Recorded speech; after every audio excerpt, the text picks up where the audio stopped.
Hello दोस्तों, आज के इस वीडियो में मैं आपको मैक्रोसिटिक अनीमिया की जांच हेलो दोस्तों आज के इस वीडियो में मैं आपको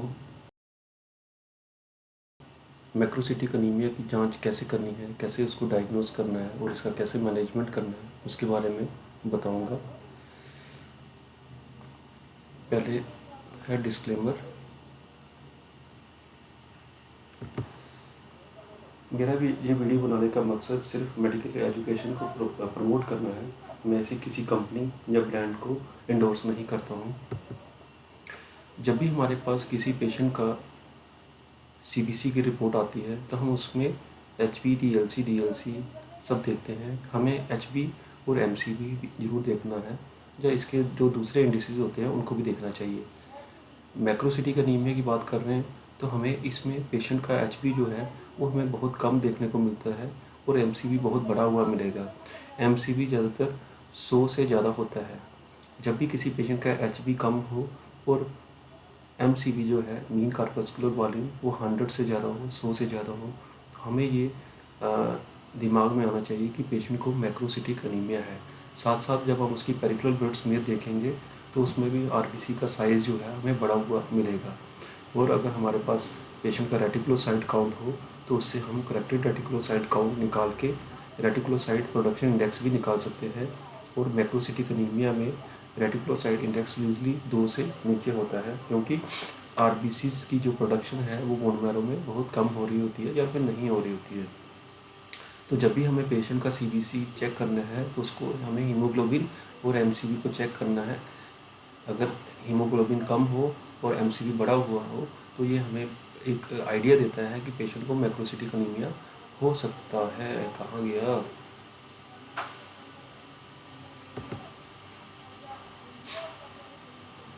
जब हम पेरिफेरल ब्लड स्मीयर देखते हैं पेशेंट की जिसको मैक्रोसिटिक अनीमिया है तो उसमें 2 तरह की हमें पिक्चर देखने को मिलती है। या तो हमें उसमें जो आरबीसीज हैं वो मेगालोब्लास्ट के रूप में दिखने को मिलेंगी या फिर नॉन मेगालोब्लास्ट। मेगालोब्लास्ट का मतलब होता है कि आरबीसीज जो हैं वो इमेच्योर होती हैं, लार्ज साइज़ की होती हैं, उनको हम मैक्रोवेलोसाइट्स बोलते हैं, फिर मेगालोब्लास्ट बोलते हैं। ये बेसिकली डीएनए की जब सिंथेसिस नहीं हो पाती है प्रॉपर, उसकी वजह से हमें देखने को मिलती है।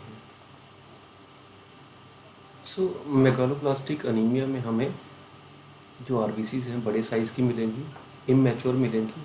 इमेच्योर इसलिए होती हैं कि डीएनए की प्रॉपर सिंथेसिस नहीं होती है, तो आरबीसीज की वजह से इमेच्योर रह जाती हैं, लार्ज रह जाती हैं। तो मेगालोब्लास्टिक अनीमिया जो है हमें 2 कंडीशंस में देखने को मिलता है।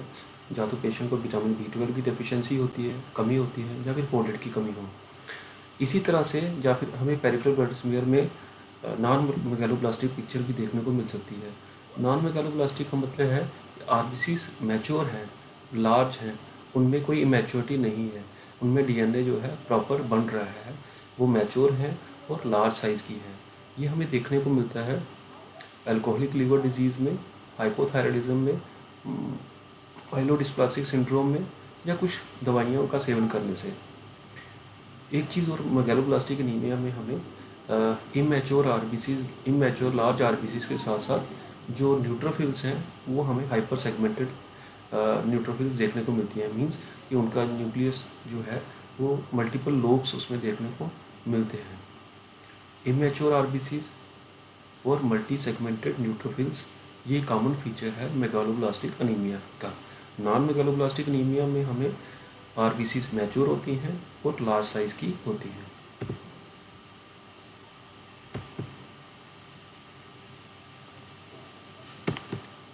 ये पेरिफेरल ब्लड स्मीयर अगर आप की पिक्चर देख रहे हो आप, तो ये लार्ज मैक्रोसाइट है, इसको हम मैक्रोवेलोसाइट्स भी बोल सकते हैं।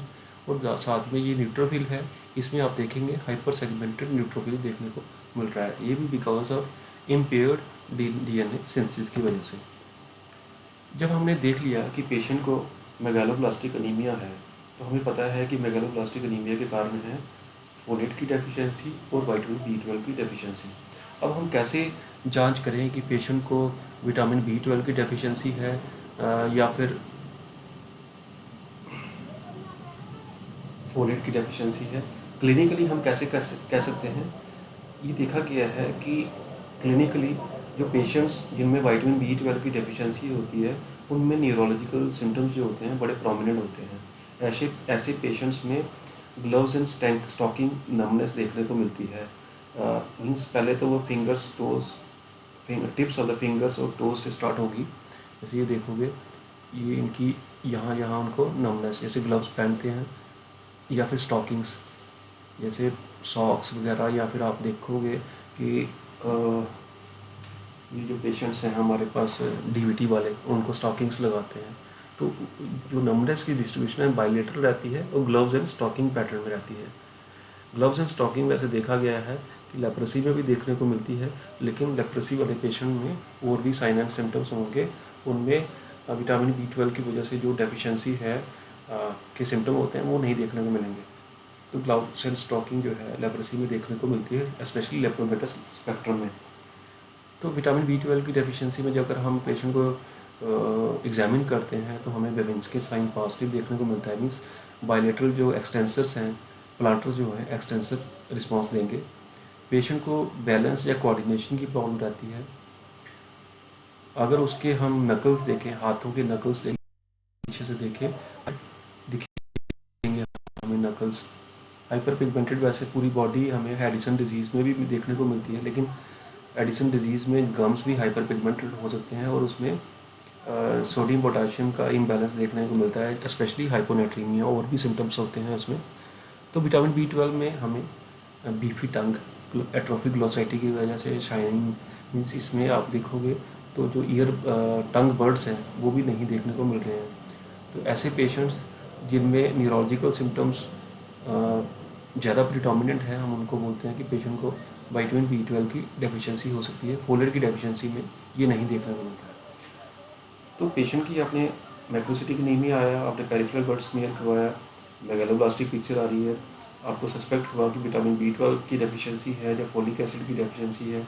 आपने न्यूरोलॉजिकल सिम्टम्स पेशेंट के देखे, ग्लव्स एंड स्टॉकिंग सेंसेशन आ रही है, बायलेटरल एक्सटेंसर प्लांटर है, एटेक्सिया की हिस्ट्री है, बीफी रेड टंग है, पिगमेंटेशन है, या फिर कुछ सिम्टम्स जैसे फटीग की हिस्ट्री दे रहा है, वीकनेस। हालांकि ये सिम्टम जो fatigue, weakness, pale skin, shortness of breath, vision की problem, digestive issues, mouth ulcer, ये दोनों में देखने को मिल सकते हैं। लेकिन B12 में आपको प्रिडोमिनेंटली न्यूरोलॉजिकल सिम्टम्स देखने को मिलते हैं।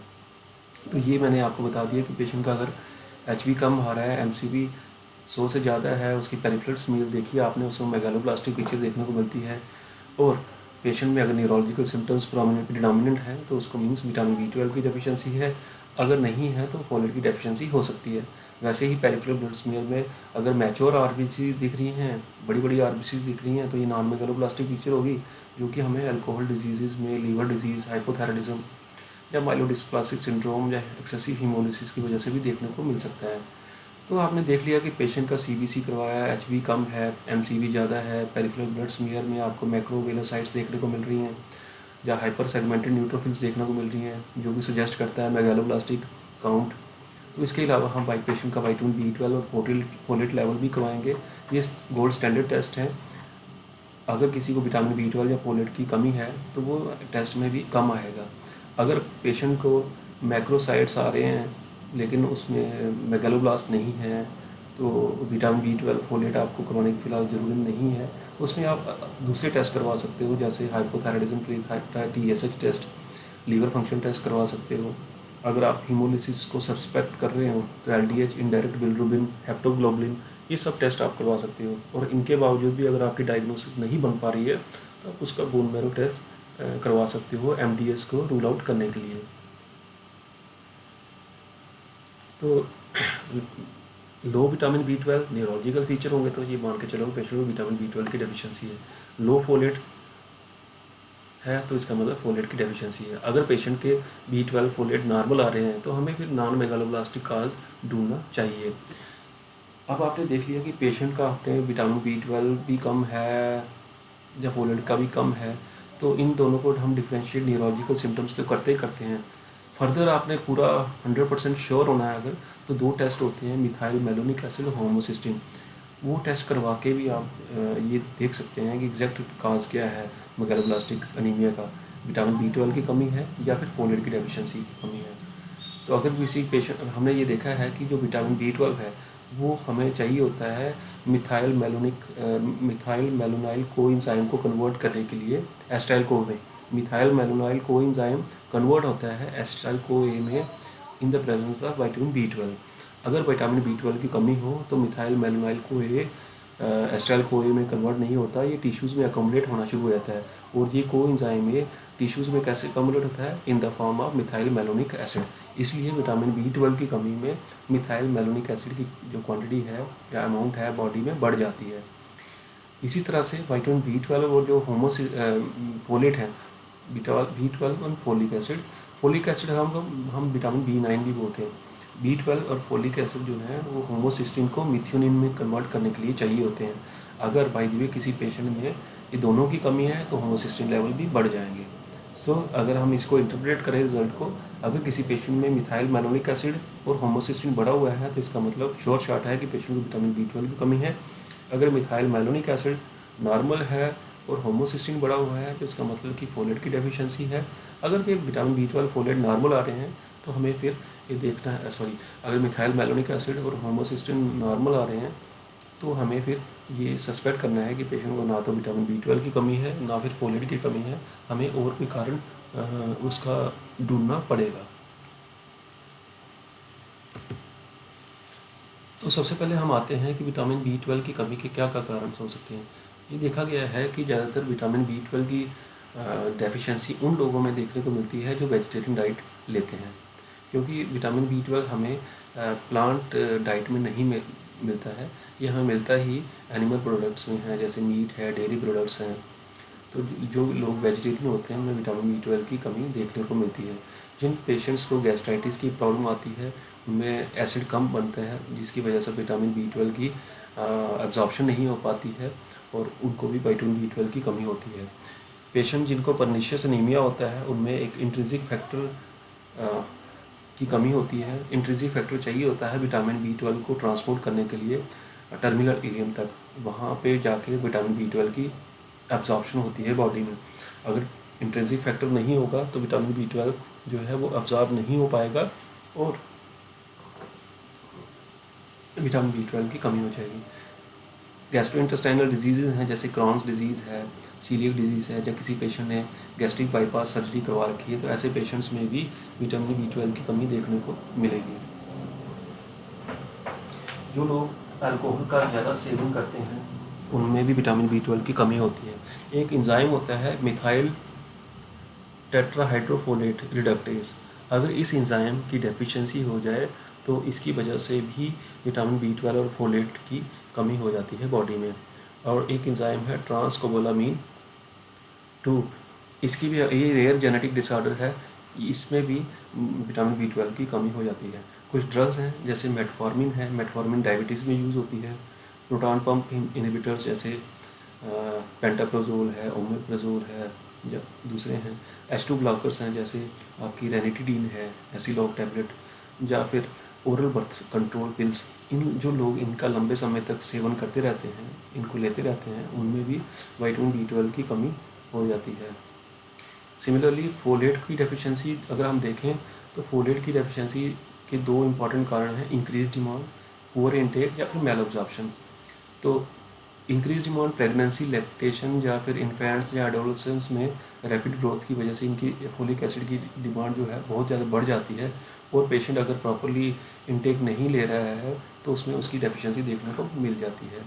कोई हीमोलिटिक अनीमिया है या फिर हीमोडायलिसिस वाले पेशेंट्स में भी फोलिक एसिड की कमी देखने को मिलती है। फोलिक एसिड भी हमें डेफिशिएंसी देखने को मिलती है जब पेशेंट ग्रीन लीफी वेजिटेबल या लेग्यूम्स को नहीं खा रहा होता है। कुछ जो ज़्यादा देर कुक करते हैं खाने को, उसकी वजह से भी फोलिक एसिड है वो डिस्ट्रॉय हो जाता है बॉडी में, कुकिंग में, तो उसकी वजह से भी कमी हो जाती है फोलिक एसिड की। Coeliac disease, inflammatory bowel disease, tropical screw, या कोई सर्जरी करवा रखी हो गैस्ट्रिक बाईपास टाइप की, उसमें फोलिक एसिड की डेफिशिएंसी हो जाती है। ड्रग्स हैं जैसे मिथोट्रेक्सेट है, मिथोट्रेक्सेट जैसे हम rheumatoid arthritis, SLE, autoimmune disorder में देते हैं। फेनिटॉइल में है वो हम एपिलेप्सी वगैरह में देते हैं। या सेप्ट्रान का ही एक कंपोजिशन है जिसमें ट्राइमिथोप्रिन होती है, वो भी विटामिन फोलिक एसिड या की डेफिशिएंसी करवाता है। सल्फाज़ोलिन टैबलेट है, वो भी फोलिक एसिड की कमी करवाता है। अल्कोहल का जो लोग कंजम्पशन करते हैं उनमें एब्जॉर्प्शन, स्टोरेज और मेटाबॉलिज्म फोलेट का प्रॉपर हो नहीं पाता है और उसकी वजह से फोलिक एसिड की डेफिशिएंसी हो जाती है। बाकी ये जो मैंने बताया MTHF और जो एंजाइम है folate reductase, methyl tetrahydrofolate reductase, इसमें भी अगर म्यूटेशन हो या इसकी डेफिशिएंसी हो तो फोलिक एसिड की डेफिशिएंसी हो जाती है। ये देखा गया है कि फोलिक एसिड की डेफिशिएंसी जल्दी हो जाती है अगर पेशेंट 3 महीने तक नहा ले, तो उसमें इनटेक अगर प्रॉपर नहीं हो तो फोलिक एसिड की डेफिशिएंसी होगी। लेकिन विटामिन B12 की डेफिशिएंसी आने में पेशेंट को बहुत साल लग जाते हैं, कम से कम 3 साल चाहिए विटामिन B12 की डेफिशिएंसी होने में, पेशेंट के सिम्टम आने में, क्योंकि बॉडी में काफ़ी मात्रा में विटामिन B12 स्टोर रहता है। तो एक रूल है, जैसे रूल ऑफ 3 कि फोलिक एसिड को सिम्टम्स की डेफिशिएंसी आने में 3 महीने लगते हैं, ऐसे ही विटामिन B12 की डेफिशिएंसी आने में कम से कम 3 साल लग जाते हैं। तो अगर हमें ट्रीटमेंट कैसे करना है, अगर मेगालोब्लास्टिक एनीमिया है, अगर उसका कारण विटामिन B12 की कमी है तो विटामिन B12 की थेरेपी देनी है। अगर फोलेट की डेफिशिएंसी है तो फोलिक एसिड देना है। या फिर अगर नॉन मेगालोब्लास्टिक एनीमिया है जिसमें अल्कोहल का कारण हो सकता है, लीवर का है, थायराइड का, तो हमें अंडरलाइन काज को ट्रीट करना है। तो विटामिन B12 जो है मार्केट में हाइड्रोक्सीकोबालामीन, मिथाइल कोबालामीन, साइनोकोबालामीन के रूप में हमें देखने को मिलता है। मिथाइल कोबालामीन जो है वो एक्टिव फॉर्म है और नेचुरल फॉर्म है। हाइड्रोक्सीकोबालामीन ये भी बहुत अच्छी है, लॉन्ग लास्टिंग है, ज़्यादातर लोग प्रेफर करते हैं और नेचुरल है, इनएक्टिव फॉर्म है बट नेचुरल है। साइनोकोबालामीन जो है सिंथेटिक और इनएक्टिव फॉर्म है विटामिन B12 की। अब कैसे देते हैं हाइड्रोक्सीकोबालामीन, कई लोग इसको प्रेफर करते हैं, वो पहले 6 हफ्ते उसको एक इंजेक्शन 1 मिलीग्राम का या फिर 1000 माइक्रोग्राम का इंट्रामस्कुलरली पर वीक देते हैं। मीन्स हर हफ्ते 1000 माइक्रोग्राम या 1 मिलीग्राम इंट्रामस्कुलरली 6 हफ्ते के लिए, फिर उसके बाद वो मेंटेनेंस डोज देते हैं उसका एक इंजेक्शन हर तीसरे महीने, और ये लाइफ लॉन्ग। स्पेशली वो पेशेंट जिनमें जो प्योर वेजिटेरियन है या जिनको पर्निशियस एनीमिया है। दूसरा है साइनोकोबालामीन, ये वीकली हम पहले वीक में हम इंट्रामस्कुलरली डेली देते हैं 7 दिन के लिए, फिर दूसरे हफ्ते के बाद उसको हफ्ते में 2 बार देते हैं और उसके बाद वंस इन अ मंथ देते हैं। ऐसे ही हम इसको पहले 4 हफ्ते एक इंजेक्शन पर वीक करके फिर 1 इंजेक्शन पर मंथ करके भी दे सकते हैं। मार्केट में एक प्रेपरेशन आती है जो लोग काफ़ी यूज़ करते हैं, विडकोफोल। ये बेसिकली साइनोकोबालामीन, फोलिक एसिड और निकोटिनामाइड की कॉम्बिनेशन से बना हुआ है। तीन इसमें है, साइनोकोबालामीन, फोलिक एसिड और निकोटिनामाइड। ये 2 ml का इंजेक्शन आता है। इसको इंट्रामस्कुलरली डेली 7 दिन के लिए, फिर 2 ml हमें इंट्रामस्कुलरली अल्टरनेट डेज 14 दिन के लिए, फिर इसको वीकली देना है 4 हफ्ते के लिए, फिर उसको once in a month for 6 months दे सकते हैं। ऐसे ही हाइड्रोक्सीकोबालामीन भी हम दे सकते हैं। अब पेशेंट को हमने विटामिन B12 दे दिया है, तो हमें कब अनीमिया को मतलब रिस्पांस आना शुरू हो जाएगा कि उसका हीमोग्लोबिन करेक्ट होने जाता है। ये हीमोग्लोबिन करेक्ट होने में कम से कम 4 से 6 हफ्ते का टाइम लगता है। तो जिसको भी हमने विटामिन B12 के इंजेक्शन दिए हों तो हमें उसका जो रिस्पांस अगर चेक करना है तो 4 से 6 हफ्ते के बाद ही उसका CBC कराना चाहिए हीमोग्लोबिन चेक करने के लिए। और पेशेंट जो विटामिन B12 के हमें पता है कि उनको न्यूरोलॉजिकल सिम्टम्स जो हैं प्रिडोमिनेंट होते हैं, जैसे नमनेस है, टैक्सिया है, तो उनको हमें पहले ट्रीटमेंट स्टार्ट करने पे काउंसलिंग करनी पड़ती है। कोई सिम्टम इम्प्रूव हो इतनी जल्दी इम्प्रूव नहीं होंगे। जो उसको नमनेस रहती है, जैसे ग्लोव्स एंड स्टॉकिंग नमनेस है, उसको इम्प्रूव होने में कम से कम 6 से 12 महीने लग सकते हैं। ऐसा नहीं है कि आपने आज इंजेक्शन लगाया तो आप 1-2 महीने के अंदर आप सोचो कि मेरे सिम्टम्स इम्प्रूव कर जाएंगे। पोजीशन और वाइब्रेशन की जो सेंसेशन है वो आने में, रिकवर करने में कई महीने और लग सकते हैं। ये तो था विटामिन B12 की डेफिशिएंसी के ट्रीटमेंट के बारे में। अब फोलिक एसिड की जो डेफिशिएंसी में उसको फोलिक एसिड टैबलेट देते हैं। 5 mg की टैबलेट आती है, जैसे फोरवाइड करके है। ये रोज़ एक देनी है 3 हफ्ते के लिए, फिर उसको हम वीकली दे सकते हैं फॉर लाइफ लॉन्ग। जिन लोगों में जैसे ऑटो इम्यून डिसऑर्डर्स वाले पेशेंट्स होते हैं, जैसे रूमेटॉइड आर्थराइटिस है, ये अपनी SLE है, उसमें जिनमें हम मेथोट्रेक्सेट देते हैं, उसमें हफ्ते में 1 बार हम मेथोट्रेक्सेट देते हैं। तो हमें ऐसे पेशेंट्स में जिस दिन मेथोट्रेक्सेट देते हैं उस दिन फोलिक एसिड नहीं देना है, बाकी के हफ्ते के जो 6 दिन है उसमें मेथोट्रेक्सेट जरूर देना है। ठीक है। इसके बाद जब भी हम किसी पेशेंट में फोलिक एसिड की डेफिशिएंसी को ट्रीट कर रहे हैं तो हमेशा ध्यान में रखना है, हमें पेशेंट का B12 लेवल जरूर चेक करवाना है। क्योंकि अगर हमने किसी पेशेंट को फोलिक एसिड का ट्रीटमेंट दे रहे हैं या फोलिक एसिड दे रहे हैं और उस पेशेंट में B12 की अगर कमी है, तो उसके जो न्यूरोलॉजिकल सिम्टम्स हैं वो बहुत ज़्यादा वर्सन हो जाएंगे और ज़्यादा बढ़ जाएंगे। क्योंकि ये देखा गया है कि अगर हम किसी पेशेंट को फोलिक एसिड की कमी है और फोलिक एसिड देते हैं और उसमें थोड़ा सा विटामिन B12 अगर बचा हुआ है, तो वो भी B12 और फोलिक एसिड मिलकर ही DNA की सिंथेसिस करना शुरू कर देंगे और जो न्यूरोलॉजिकल सिम्टम्स हैं उसके लिए जो इम्प्रूव करने के लिए विटामिन B12 रहेगा नहीं, तो वो B12 की डेफिशिएंसी उसकी और बढ़ जाएगी और उसके सिम्टम्स जो है और ज़्यादा वर्सनिंग हो जाएगी सिम्टम्स की, मीन्स सिम्टम्स उसके और ज़्यादा बढ़ जाएंगे। It is always better to give both vitamin B12 and folic acid together. ये तो था विटामिन B12 और इसका फोलिक एसिड की डेफिशिएंसी की वजह से जो अनीमिया होता है उसको हम बोलते हैं मेगालोब्लास्टिक अनीमिया। इंडिया में ये भी देखा गया है विटामिन B12 की कमी के साथ साथ आयरन की कमी भी रहती है, फोलिक एसिड की कमी भी रहती है। तो विटामिन B12 या फोलेट की डेफिशिएंसी के साथ साथ अगर पेशेंट को आयरन की डेफिशिएंसी भी है तो उसको हम बोलते हैं डायमॉर्फिक अनीमिया। तो इसमें हम विटामिन B12 के इंजेक्शन तो देते ही हैं, फोलिक एसिड देते हैं उसके लिए मेगालोब्लास्टिक अनीमिया के लिए। ऐसे पेशेंट में हमें आयरन की सप्लीमेंट भी देना पड़ता है, जैसे फेरस सल्फेट देते हैं 200 mg की टैबलेट आती है TDS और 4 से 6 हफ्ते के लिए, फिर उसको हमने 6 महीने और कंटिन्यू करना है ताकि उसके जो स्टोर्स हैं वो प्रॉपर्ली रेप्लेनिश हो जाएं।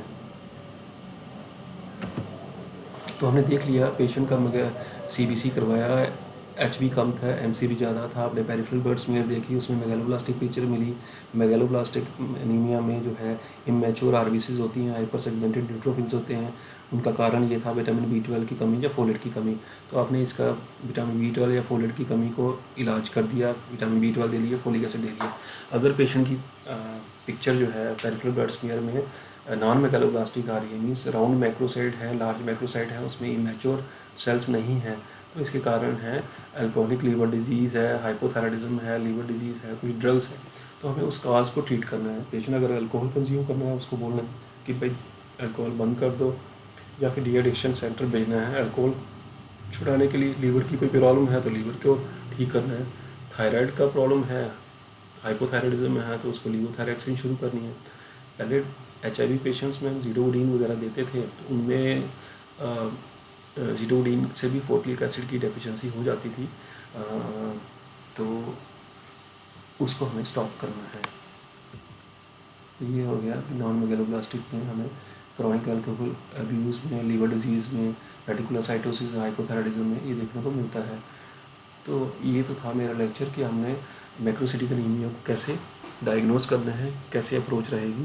तो जब भी हमारे पास कोई पेशेंट आता है तो हमने HB देखा, लो HB है, MCV 100 से ज़्यादा है, उसकी peripheral blood smear, vitamin B12 level, folic acid, reticulocyte count check करना है। अगर पेरिफेरल ब्लड स्मीयर में हमें मेगालोब्लास्टिक पिक्चर देखने को मिलती है और रेटिकुलोसाइट काउंट जो है, रेटिकुलोसाइट इंडेक्स जो है 2 से कम है, तो ये समझ लो कि उसको विटामिन B12 या फोलिक एसिड की कमी हो सकती है। तो विटामिन B12 लेवल चेक करवा लिया, फोलिक एसिड लेवल चेक करवा लिया। अगर विटामिन B12 की कमी है तो हमें उसको ट्रीट करना है विटामिन B12 दे के। अगर विटामिन B12 नॉर्मल आ रहा है या बहुत ज़्यादा नहीं है, कमी नहीं है, तो हम उसको मिथाइल मैलोनिक एसिड या होमोसिस्टिन लेवल भी चेक कर सकते हैं। अगर मिथाइल मैलोनिक एसिड एलिवेटेड है, होमोसिस्टिन नॉर्मल है, तो इसका मतलब विटामिन B12 की कमी है। अगर मिथाइल मैलोनिक एसिड और होमोसिस्टिन नॉर्मल आ रहे हैं तो हमें सोचना चाहिए कि कुछ और कारण हो सकता है, तो उसमें हम दूसरे कारण ढूंढेंगे, इंक्लूडिंग उसमें बोन मैरो बायोप्सी भी कर सकते हैं। अगर methyl malonic acid level normal आ रहा है, होमोसिस्टिन लेवल बढ़ा हुआ है, तो उसको हम फोलिक एसिड की डेफिशिएंसी डिक्लेयर करेंगे और हमें फोलिक एसिड के साथ साथ ट्रीट करना है। अगर पेरिफेरल ब्लड स्मीयर में नॉन मेगालोब्लास्टिक पिक्चर देखने को मिलती है तो हमें अल्कोहल रिलेटेड कारण उसमें ढूंढने हैं, ड्रग रिलेटेड कारण हो सकते हैं, थायराइड रिलेटेड हो सकते हैं, लीवर डिजीज़ के भी कारण हो सकता है, और हमें उनकी जांच करनी है और उस अकॉर्डिंगली अंडरलाइंग काज को ट्रीट करना है। और ये तो था मेरा लेक्चर या वीडियो मैक्रोसिटिक एनीमिया की अप्रोच के बारे में। आशा करता हूँ कि आपको ये अच्छा लगा होगा। आप पढ़ते रहिए, कीप लर्निंग। अगर कोई सुझाव है या कोई क्वेश्चन है तो मुझे इनबॉक्स में ज़रूर मैसेज करिएगा।